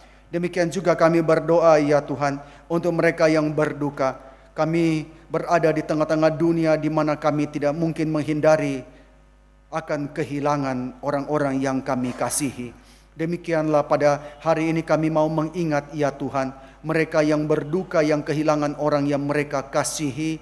Kami berdoa kiranya Tuhan sumber daripada segala penghiburan yang menghiburkan mereka dan yang terus memberikan kekuatan kepada keluarga yang berduka. Di dalam iman kami boleh memandang mereka yang telah Tuhan panggil dalam iman, di dalam sukacita kebahagiaan yang penuh, sebab mereka telah berjumpa dengan Kristus yang adalah Tuhan dan Juru Selamat kami. Tuhan kiranya berikan penghiburan. Demikian juga kami menyerahkan untuk seluruh kegiatan yang akan datang ya Tuhan. Berdoa untuk ibadah rumah tangga dan juga OIG, Tuhan yang memimpin sehingga semuanya boleh terselenggara dengan baik, dan di dalam seluruh kegiatan itu nama Tuhan yang ditinggikan dan Kristus boleh terus dinyatakan. Demikian pula kami bersyukur untuk Ibu Cika yang sudah Tuhan pimpin boleh melahirkan anak terkasih. Kiranya Tuhan memimpin memberkati anak tersebut sehingga boleh bertumbuh dalam iman kepada Tuhan, takut akan Tuhan dan boleh Tuhan pakai menjadi sarana dalam berkat Tuhan. Terpujilah namamu Tuhan. Kami menyerahkan seluruh jemaatmu di Gereja Toraja Jemaat Karambe. Tuhan memberkati satu persatu. Dalam nama Tuhan Yesus penebus kami, Juru Selamat kami yang hidup, kami berdoa. Amin. Mari bersama-sama Bapak Ibu sekalian, kita akan mendengarkan warta jemaat yang akan diberitakan. Warta Jemaat Karambe, Minggu 29 September 2024. Yang pertama, diucapkan atas nama Majelis Gereja dan anggota Jemaat Karambe, mengucapkan terima kasih kepada Bapak Pendeta Aludin Yau MTH yang telah memimpin ibadah pada saat ini. Semoga Bapak dan segenap keluarga selalu diberkati Tuhan di dalam kehidupan. Amin. Diucapkan terima kasih juga kepada Majelis Gereja, operator LCD, pemain musik, kantoria, bahkan semua yang terlibat di dalam ibadah kita pada siang hari ini. Tuhan Yesus memberkati kita sekalian. Disampaikan terima kasih kepada kelompok pelayanan Rontepao yang telah menata gedung gereja sepanjang bulan September, dan kelompok yang bertugas menata gedung gereja sepanjang bulan Oktober adalah kelompok pelayanan Panada. Yang kedua, disampaikan kepada anggota jemaat bahwa sabda dan doa Jemaat Karambe akan dilaksanakan pada hari Rabu 2 Oktober 2024 melalui YouTube Jemaat Karambe.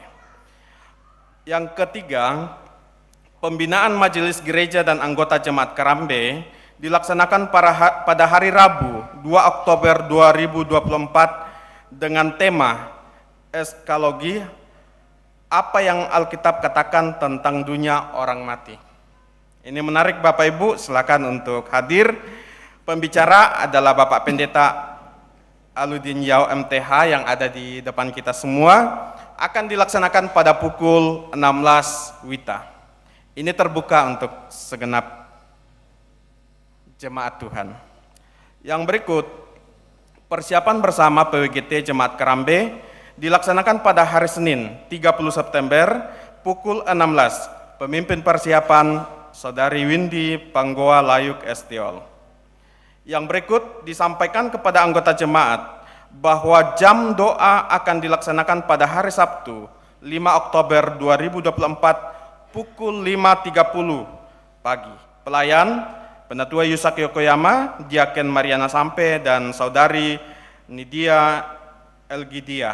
Diharapkan kehadiran seluruh anggota jemaat. Perjamuan kudus sedunia dilaksanakan pada hari Minggu 6 Oktober 2024 dalam semua ibadah, dalam semua jam ibadah. Persiapan bersama pelayan ibadah rumah tangga untuk hari Selasa 8 Oktober dilaksanakan pada hari Sabtu 5 Oktober 2024 pukul 16 WITA. Pemimpin persiapan Saudari Windy Panggolayuk Estiol. Yang berikut disampaikan kepada anggota jemaat bahwa Gereja Toraja menerima kepercayaan untuk menjadi tuan dan nyonya rumah untuk penyelenggaraan sidang raya yang ke-28 Persekutuan Gereja di Indonesia pada tanggal 31 Oktober sampai 14 November 2024. Dan Jemaat Kerambe dipercaya untuk melaksanakan sidang Komisi PGI. Karena itu, melalui surat panitia nomor 178 terkait pencarian dana, maka diharapkan partisipasi anggota jemaat melalui aksi dana 1 ekor ayam kampung per keluarga atau dalam tafsiran Rp 100.000 per kepala keluarga. Tambahan warta. Pengutusan panitia persidangan SMGT yang ke-12 Jemaat Kerambe dilaksanakan pada hari Minggu 6 Oktober tahun 2024 jam ibadah kedua. Dirangkaikan dengan inisiasi SMGT dan pengutusan guru SMGT. Demikian warta Jemaat Kerambe. Baik, mari kita akan segera mengakhiri. Jemaat boleh bangkit berdiri.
Pergilah jemaat yang dikasihi Tuhan, yang mengasihi engkau dengan kasih yang teramat dalam, yang merelakan Kristus Sang Anak diberikan sebagai korban pendamaian yang sempurna. Maka pergilah, nyatakanlah kasih sebagaimana yang telah engkau terima, dan jadilah saksi dimanapun engkau berada, menyaksikan akan cintanya, menyaksikan akan kemuliaan daripada Tuhan Allah kita. Tuhan memberkati engkau dan melindungi engkau. Tuhan menyinari engkau dengan wajah-Nya dan memberi engkau kasih karunia. Tuhan menghadapkan wajah-Nya kepadamu dan memberi engkau damai sejahtera. Amin. Tahanlah dan berjuanglah terus dalam perjuangan kudus menjalani kehidupan kita setiap hari.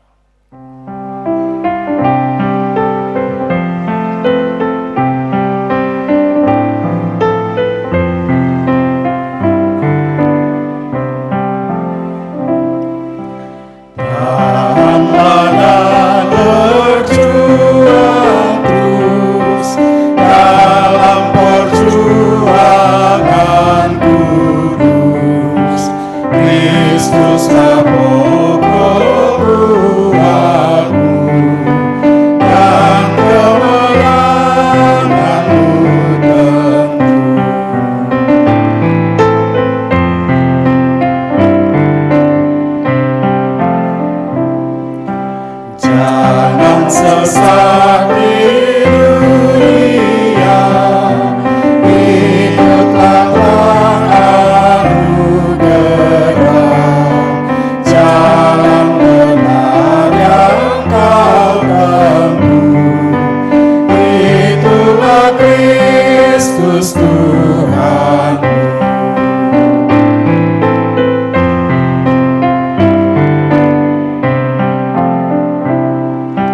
Jangan khawatir, Allah membimbing dengan tangannya. Kristus pemimpin yang teguh, tenagamu dan hidupmu. Demikian ibadah kita. Salam sejahtera bagi kita sekalian. Selamat hari Minggu. Tuhan Yesus memberkati kita sekalian.